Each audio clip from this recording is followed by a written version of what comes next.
Hi, this is Beat It with Joe, and you're listening to Joe Mountford, where we focus on mental health for performance. This podcast is the first in a series where we're now going to focus on the parents' role and the support role they play in the life of their elite child. The elite child can be an adult, as it turns out.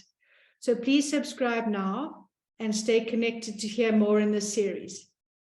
Today, I have the honor and privilege to be interviewing Jackie Garcia, who is the mother to the pro golfer Nicole Garcia.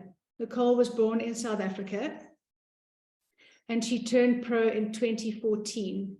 She is an SLT, an LET, and a world ranking player. Nicole has a tertiary degree and graduated with a Bachelor of Sports Science in 2012. She is currently playing both locally on the Sunshine Ladies Tour and the Standard Bank Series, as well as playing internationally. So welcome, Jackie. It's so lovely to chat to you and that we can better understand the journey that you and Nicole and your family have been on up until now. So welcome. Thank you. Thank you very much. It's so lovely. I just want to ask you, when I looked at Nicole's her bio, and I saw that she only started playing golf quite late, actually, and she was playing other sports up until that stage. So I just want to ask you, how did your life change when you realized Nicole had the talent to take her golf to the next level? Your as a family, so both you and your husband and the family, how did it change? Yeah, I think in the beginning we didn't really realize, that it would turn into this. We just thought she was going to play a lot of amateur golf, but it did change a lot. We ended up, basically our holidays would be golfing tournaments. And yeah, I think we were all just in support of her. It was fun. We made a lot of friends through the golf. And do you play golf? I tried. That's how she got into it. A friend and myself found a young girl that was teaching ladies, and we decided to go and give it a try. And from there, that's how it developed. That's why she was so late at getting into golf, because we just never thought of it before. Yeah. Okay. And what I've come to learn in the work that I do is that being an elite athlete, your personality, I mean, everyone's personality is different, but the personality of a professional sports person is different. Are you able to, I know she's your daughter, but can you think of any differences that makes her more, I want to say, extreme or dedicated than other people that you might know? Oh, gosh. I don't know. I think she was always probably going to go into some sort of sport. So she's very motivated, very, very motivated, and very, very much a people person. Yeah. So I think maybe that was, she started off in squash, completely the opposite of golf. And the squash coach would complain when she played golf, and the golf coach would complain when she played squash, because one is a flick of the wrist and the other is a long follow through. Yeah, I think, it's difficult to say. She was just motivated, Yeah. No, that's what it is. It's like, it would be really motivated, very dedicated, maybe putting in more hours than others. Oh, absolutely.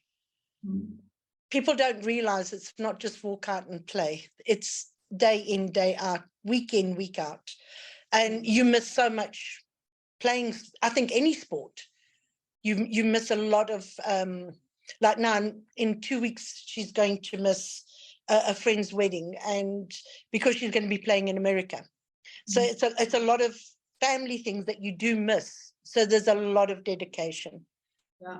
And that's the question I wanted to ask you, like, what sacrifices have you and the family made for the success of your child? And we can talk about family time, like weddings, money that you would have had to put through, travel that you may have wanted to do, and holidays that you might have sacrificed, and then the training time. So I say that can you elaborate on anything that you could add to that? Or you do. Your once your child becomes dedicated in a sport, everything changes. I think the whole family's life starts to revolve around the child, because you want them to improve. And I don't think any sport is cheap nowadays. So, especially when you're traveling overseas, it's a lot of money. But if you can help them, once they're on their feet, it does make it easier. Did the golf club help at all? Did they get behind her? How did you raise money? Mostly Dad would say it was dad.com, or Dad's bank. In the beginning, it was just mom and dad. Okay. But then sponsors started coming on board, where she got a sponsor for golf clubs, which was a huge help. And eventually, once she turned pro, she got sponsored by Investec, which is a massive, massive help, because that actually contributes towards her travel to get to the tournaments. Yeah. And then it basically took a lot of pressure off us. And does Nicole have other siblings? She's got one sister, who is the complete opposite. But she supports Nicole completely, fully with it. She follows her on everything. Okay. So the family has followed, so to speak. When we talk about sacrifices, I'm working with a young springboard diver at the moment. She's only just turned 17, and I asked about her sacrifices that she's had to make, and she's had to give up other sport. Oh, absolutely. It's the socializing, when you're a youngster, 16, 17, you want to be out socializing, and she can't. And it's being in relationships with, she said she doesn't have time for a boyfriend. And holidays dedicated to training. So there are many sacrifices that these people have to make. Oh, absolutely. And the family. That's. I mean, there's been plenty. Even as amateur, when Nicole was at university and that, we didn't even have her at home for her 21st birthday. She was away playing a tournament. So I think a lot of, because her birthday always, it's in December, seems to fall over the last of the tournaments of the year. So for years, we actually have never celebrated a birthday with her. Okay. So wow. There's a lot like that. And then she was fortunate, you say about relationships. She was very fortunate to meet somebody that was in the same field as her. Yeah. In playing, he was a golfer himself, a pro golfer, and I think he understood the dedication and how much time goes into it. And I think that's what's helped make their relationship strong, if anything. No, I think that's it, is that for any elite sports person, their life is extreme and it's imbalanced. Yeah. And my role is trying to find them a balanced in the extreme situation, as balanced as they can possibly be. Yes. I want to ask you, because golf comes with lots of lows and some highs. I'll put it that way. Huh? No, you're right. How do you, as a parent, stay positive when your child is going through a hard time? How did you? I mean, there would have been many times. There's been plenty times. I think as a family, we're quite positive with life in general and the golf. And it's always, onward and upwards. And you've now ironing out those problems, and you've just got to carry on, and it will get better. No. You've just got to be positive. Yeah, I think you've had years of experience, but I think if you could share with other parents who might be listening, like as a parent with youngsters coming up and through, when they're facing disappointment or if they fail, and you can see, maybe you can see that it wasn't necessarily their fault. Yes. How would you handle that, or how would you suggest a parent handles that? Or I think you've just got to be behind your child and not try and live your dream through the child. You know, I see a lot of in the junior golf, because I was quite involved in the junior golf. And I think a lot of parents try to live their dreams through the child, and it actually demoralizes the child in the end, if I can say that. They actually lose interest in golf because there's too much pressure coming from the parent. Stop putting pressure on your kids and let them enjoy the game. Doesn't matter what sport they're doing. I think that's what it is. Enjoy the day out with them. Yeah. Even if they have a bad day, just say to them, tomorrow's another day, and it'll get better. Oh, thank you for sharing that message, because I get goosebumps when you say that. I started my sports performance career working with ballet dancers, and I asked some of them, whose dream is this? And some of them just put their heads down and cried. And I mean, that was a big answer for me. So, because I think an important question to ask is, how important was Nicole's success in her sport to you as a family? What happens if she didn't succeed? Like, what happens if she didn't? It didn't matter. It didn't matter. The one thing my husband always said to her, and that's how she got her degree, she can do whatever she would like, and she can play whatever sport she likes, but get a degree so that you've got a backup plan if you get an injury or you decide you don't want to do it anymore. So I think that to me is the main thing. Sound advice. Something. Sound advice, because if they get injured, what is the plan B? Exactly. Yeah. I mean, Nicole's already gone through a major injury where she had to have a hip operation. Yeah. And it was, well, will she play? Won't she play? Will she ever be the same again? But there was never any pressure, because it was, well, she did a degree in sports science, in biokinetics, so she can still stay in the field that she enjoys, even if it's not playing golf herself. And I think that's what's important, as long as they're happy, but they need a backup plan. It's just a no-brainer. Just get the backup plan. Really think that is sound advice, because that is one of the things that I'm working with the Sunshine Ladies, is having a plan B. So how do you translate your skills that you're using now into a plan B, so that there's something else, and especially as a woman, because there's a chance that you want to get married and have children, and then you can't be playing the international circuit. That's not realistic. There was something else you were saying about that. Oh, and I think what people don't realize, and I didn't realize it until I started working with these ladies, is how expensive it is, because if you don't make the cut, you're earning nothing. Exactly. So if, for example, as a player, you're playing in the tournaments, you're not making the cut, and eventually the road becomes a bit short, at least if you've got an education behind you, that there's another job that you could go to if it doesn't all turn out. I think that's sound advice. I think it also takes a lot of pressure off a player that's on the circuit, because they don't have that, I have to make, this is my only option, I don't have another option. So there's always that ease of, well, if I don't make it, I still can enjoy it and still do something else in that field. Or in another field. It doesn't necessarily have to be in that sports field. But I do feel it does take a lot of pressure off your off the player or the sports person. Off the result, off the final putt, as it turns out. Yes, exactly. If you had to look back at her career, and I said to you, what circumstances have occurred that you'd never considered?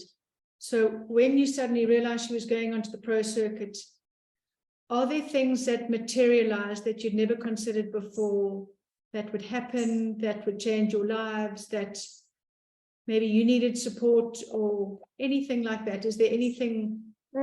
Not really. Look, we were surprised. I mean, she went to tour school not even as an amateur. We just said to her, go and try it and see what it's like. And never expecting her to actually get a card the very first year. So that was a shock. And then she phoned home. She says, I've actually got a card. Do I turn professional or should I stay amateur? And we were like, it's up to you. But I mean, you're there. So, and that was it was a big surprise for all of us, to tell you the truth. I mean, we knew she was playing well. We just didn't realize at the time that she could actually compete. And it's from there, it's been just, it's a lot of fun. A lot of, yes, and I think every parent stresses when their child's out there performing. But that's a natural occurrence, you know. I mean, it's... And Jackie, especially an individual sport. You know, if she was playing hockey and they were performing and the team, and she let the ball go past her, then there's somebody else to pick it up. But as an individual sport, she's out there alone. Yeah, it's hard. It's very hard. But she's made fantastic, I would say, family and friends on the tour. And that gets them through it, you know. So if you have a hard day, you've got a friend to talk to, you know, on the tours, which does help a lot. And also technology today. I mean, you could, like now with myself and yourself, we can chat and we can see that she's okay, and she can phone her hubby anytime, and it helps. It helps a lot. No, totally. And I think, and it sounds like having a support structure, having the network that she has, her mum, her dad, her sister, her husband, you know, and the rest of her golfing friends, having a support structure when times are a bit tough is imperative. Oh, absolutely. And one of the things she said to me a while ago, because she wants to also help the amateurs, is treating your roommates, like finding like for like, spending time with people who are similar to you, similar thinking to you, having similar habits, is really, really important. It's very important, because you're away week in, week out with these people, you know, and it can get hard if you've got somebody that's possibly not suited to your personality, you know, especially spending a lot of time with them. But she's made some really close friends, and we always joke about them, because there's the three girls in particular, and it's herself, Nicole, who grew up as a Catholic, her one good friend, Stacey, who's Jewish, and her other good friend, who's Muslim from Morocco. So we said the three of them are like a joke walking into a bar. You know, you've got the Catholic, the Jew, and the Muslim. So, but it just shows you what sport can actually do, because these three girls come from totally different upbringings and backgrounds, and yet they are so close. The three of them together, they don't see any difference in each one of them. You know, which is fabulous. Yeah, they're common sport. Yeah. Yes, and they've just become so close. They travel together, everything, and it's just like one happy little family, and they don't care what their backgrounds were. Yeah, you know, that's maybe one doesn't. Her and Stacey room quite a bit together. Yes, and then the other little girl is Maha, from Morocco, also awesome girl. Divine. Jackie, I want to ask you, because this is very much part of an athlete's life, is injury. You spoke about Nicole's hip. So as a parent, I know it's a huge disappointment for you too when your child gets injured, and you're obviously very concerned about her. What advice would you give to other parents to manage it, to handle it for yourself? Because you also need to manage your own emotions. You need to manage your child's emotions or support them. Absolutely. How did you manage that scenario? It's, well, basically positive. You've just got to be positive and say to them they'll get through it. And if things do change, it's for a reason. But sorry, I've got my dog grabbing my arm here. That's why the camera's going up and down. She's wanting a bit of attention. Yeah, you've got to stay positive and just believe, and they must be patient. Don't rush when you've had an injury and you've had a repair done to it. Don't rush to get back, because you're just going to make things worse again. So, I mean, Nicole had it was a silly injury, but I mean, it put her, she was supposed to go to final stage of tour school in America. And a week before she went, she chopped the end of her finger off in a car door. and broke her finger. So it was a huge disappointment for her. But she got through it and it didn't matter in the end, because she's actually ended up staying on the ladies European tour, and she loves it there. And she's got into America a couple of times as well. Yeah. So I think it always happens for a reason, you know. Yeah. But she was really disappointed. It was a week before she had to go. Yeah. So it's being supportive and managing your expectations as a parent. Yeah. Allow them to kind of go with the flow and adapt with the process and adapt with what the uncontrollables, what life presents in front of you. Exactly. You know, you just have to go with the flow and pick the pieces up and carry on. And support them in whatever their choices are. Exactly. You know, so there was something else that I wanted to say about that. The injury, that's something Nicole did say as well the other day. I don't know if it was in our group chat or whatever. She just said her greatest advice is to give recovery time. Yes.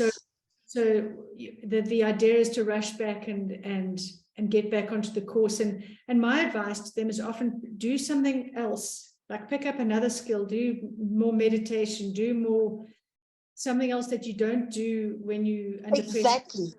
Exactly. Well, Nicole picked up a hobby. I would when she got the hip injury, and she started a completely different thing, woodwork. And she's made furniture, she's revamped furniture for people, everything, and the most bizarre hobby, but it's wonderful. And I think also for a mental side of it, it's a completely different thing to, you're not thinking about your golf at all. Jackie, art stuff is so therapeutic. It's using a different side of the brain, and it's very relaxing. I think that's fantastic. Yeah. So we've got a basement at home, and I don't often go down into the basement, but she was sneaking out and buying all this old furniture online and bringing it home and hiding it in the basement. And so renovating. Yeah, and you must see the stuff she revamped. It's unbelievable, the things she actually did. Yeah, you've got to ask her. She's actually made, then she got into this live edge furniture. It's a huge slab of wood.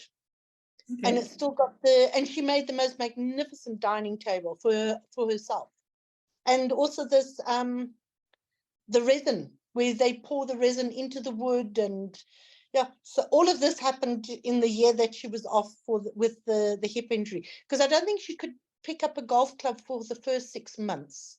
It was quite an extreme injury and recovery. But I mean, thank you for sharing that, because that's here's my there's your little one. There's my helper, yeah. So it's every athlete gets injured, and it's how you manage it and to keep it positive and keep it productive and goal focused and adding more skills to their toolbox. I think that's fantastic. My last question to you, and it might not, well, it does impact, it's on eating. Like, did you have to help Nicole with eating, change the way you ate as a family in order for her to be eating correctly? I speak about to them about eating for performance, what food increases anxiety, etc. But did you as a family have to change your eating habits? Not really. Nicole's really disciplined in herself. But yes, we started, especially when she was amateur, what should she eat on the course? What should she be drinking? What shouldn't she be drinking? You do start to take a lot more notice. Yeah. And it's obviously it's a lot healthier foods and less sugars, so that you don't have that the spike, and then you drop down again. So, but Nicole's exceptionally disciplined in herself. Yeah, well, it makes a difference. You see, that's the thing is when they understand that the food. Oh, sorry. Can you hear me? Sorry. Yes, I'm saying the fuel that they put in makes a huge difference. Absolutely. Yeah. Let me And see. I've never had this conversation with her, but for example, other athletes, do they ever get tested for Nicole, for drugs and that, yeah, Nicole at university level was just a random test, which she said is quite funny, because you basically have to go obviously to the bathroom and they have to watch you, but that was just a random. Okay. They did it when they were at I think in Prague for the university. There was some golf tournaments there for the university. So they do test. Okay, so they do test. Yeah, Okay. they do. So it's just having the awareness as a parent. Again, as the parent, you need to know you could be giving them Calcivita, and there's a banned substance in the Calcivita. Exactly. You've got to be so careful. Sorry to cut you short there. I would highly recommend you, if you're giving your child anything, rather make an acquaintance at your pharmacy and explain to them that your child is in sport, and a lot of the pharmacists will know what sports people can have and can't. If you get to, we've got one in particular, he knows, the same as Nicole's doctor. They know, and they're very cautious of what she can have and what she can't. And there's an app. There's an USADA app for anti-doping. Yes. So anyway, I just wanted to ask you as a parent how you'd have, how you'd had to be acutely aware of what you're giving them. But you've got to be so careful. You just can't just go and buy off the shelf.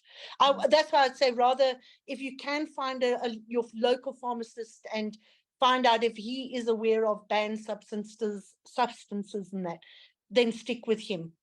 Yeah. I mean, Nicole would actually, she'll email either our doctor or the one pharmacist in particular, even if she's away overseas, and said, look, I'm not feeling well. What can I take while I'm away? You've got to be very careful. Okay. Well, thank you very, very much. Thank you for your time. No, my pleasure. Your expertise and your experience. Thank you. And, I'm really grateful. No, thank you. It's interesting. And I just want to say, if there is anybody out there that their child's going to do it, good luck, and be patient with your kids and just support them everywhere, and any way they can.